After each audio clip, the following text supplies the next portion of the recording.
that we've been talking about. I apologize. You're going to need to be a little bit more specific. Well, we also wanted to go by the labor department standards. We wanted to go by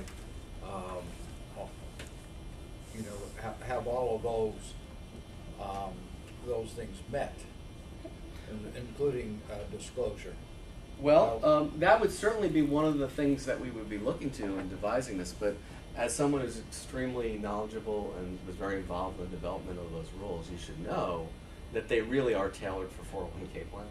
And so we're going to need to make some changes to reflect the fact that this isn't a 401k plan, it's a 403b or a 457.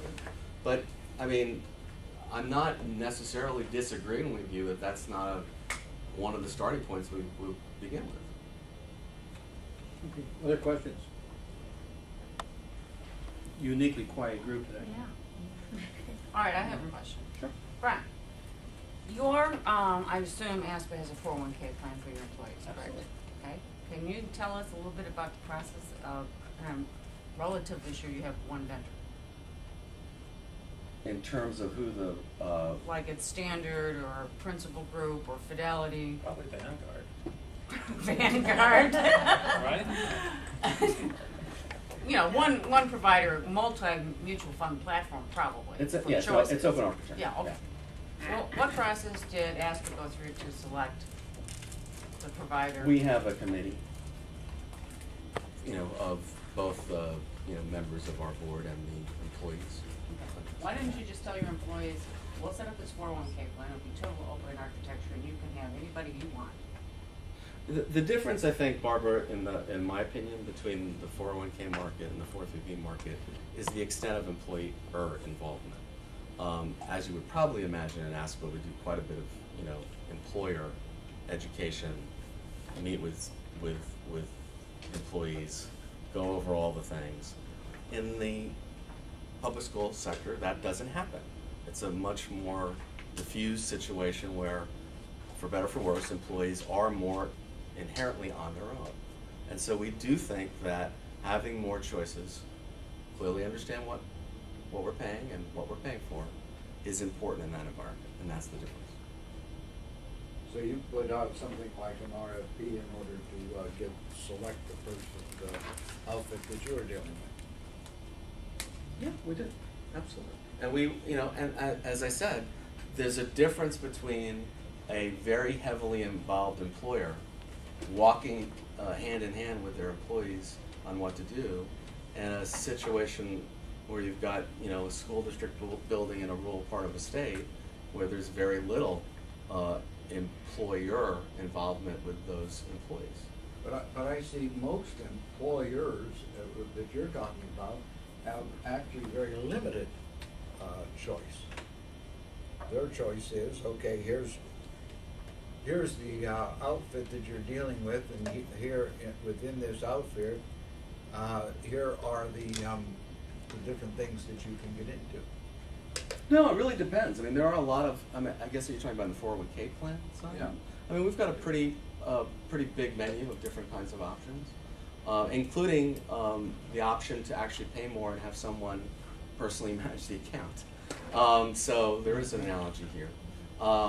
But again, we fundamentally believe that there's a key difference, an inherent difference between the two types of plans, and that they're really apples and oranges. And we're trying to create a system or improve the system in a way that reflects the realities of how 403b plans work. Is it commission-based advice in your plan? How is the advice paid for? How is the advice paid for? It is a fee-based charge. Okay, a question. I hear what you're saying. You're saying the 401k plans, you have all this information. It's a whole different structure. People Employer involvement. 403b plans, everybody's out on their own. So you're saying then that's why you need the multiple choices in the 403b I think that's plan. one of the reasons. Well, let me finish. Yeah. But in the 401k plan, you don't need the multiple choices. The open architecture wouldn't work then. Is that what you're saying? No. I'm saying that this isn't you know, we are talking about different things. And so, given the situation that's, you know, implicit at the way 450 plans work, implicit with the relative less involvement of the employer, that it is important to have choices. And frankly, those choices can be very good if they have the right information. What we're saying is, let's allow public school employees the choices that they currently have, so they can make the best choice for them with the right information. Thank you for coming in, Bruce. And Brian. And Brian. I didn't get your cards. Well, I've Everybody got those else cards. I kind of ran out Ran of out. here, but I will. Take I'm mine sorry. and we'll share. Okay, thank you so much. You're more than welcome to stay for the rest of the meeting. I just want to again thank you for the opportunity, and I don't know what process will be involved, but you know, if we can hear back from you, we would appreciate it. All right, thank you. Okay.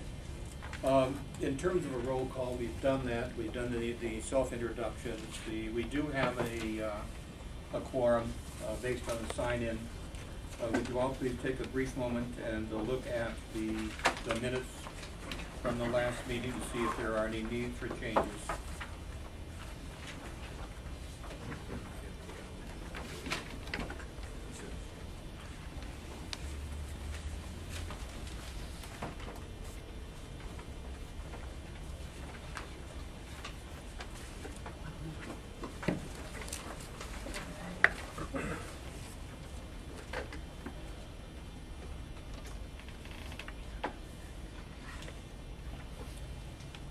I believe the minutes should show that I was not in attendance.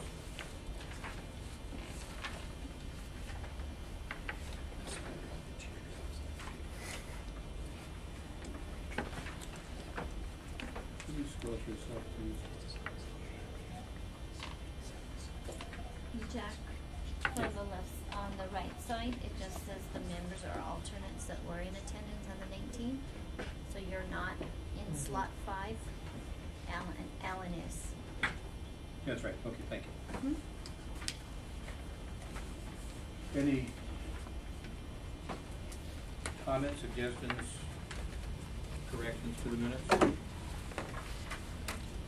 If not, then the minutes are approved as read.